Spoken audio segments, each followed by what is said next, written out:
Работа коммунальных служб по замене старых насосов уже ведется. В общем, по республике заменили более 40 насосов.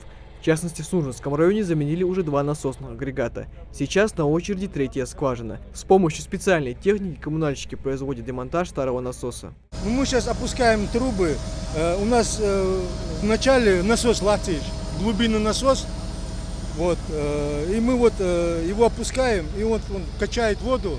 Эта головная водозаборная станция в городе Сунжи является одним из основных источников воды в республике. Очень важно, чтобы в летний период она работала исправно и в полной мере могла обеспечивать население таким жизненно важным источником, как вода. Именно поэтому здесь запускают и резервные скважины. По словам начальника станции, замена старого оборудования на новое позволит заметно сэкономить потребляемые ресурсы. Увеличение добычи получается, повышается КПД. Естественно, там стоял уже отработанный насос. Новый насос будет потреблять такую же электроэнергию, но воды, естественно, будет давать больше. В этом и заключается весь смысл проводимых работ. Уменьшить затраты на электроэнергию и, по словам экспертов, довести экономию минимум до 50%. Новые насосы как раз-таки позволяют это сделать, и несмотря на то, что довольно дорогие, спустя время они себя полностью оправдывают. Подобные монтажные работы планируется провести не только на сунжинских скважинах.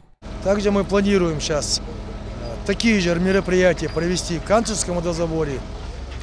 Все это изложил в докладе главе республики. Необходимо, чтобы мы поставляли воду с Кантышевского водозабора и отсечь головную насосную станцию, где мы находимся.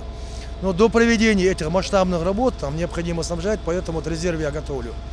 Если мы будем с Кантышева снабжать воду, затраты электроэнергии у нас уменьшатся в пределах 40-50%. На этом участке рабочие закончили установку нового насосного оборудования и для проверки запустили долгожданную воду. Как мы видим, все работает. Но это только первый этап. Далее отсюда жизненно важный ресурс поступает в распределительную станцию, где уже сотни кубов воды по линиям отправляют в дома людей по всему Сунжинскому и Мылгобекскому районам. Михаил Тангиев, Адам Далаков, Новости 24.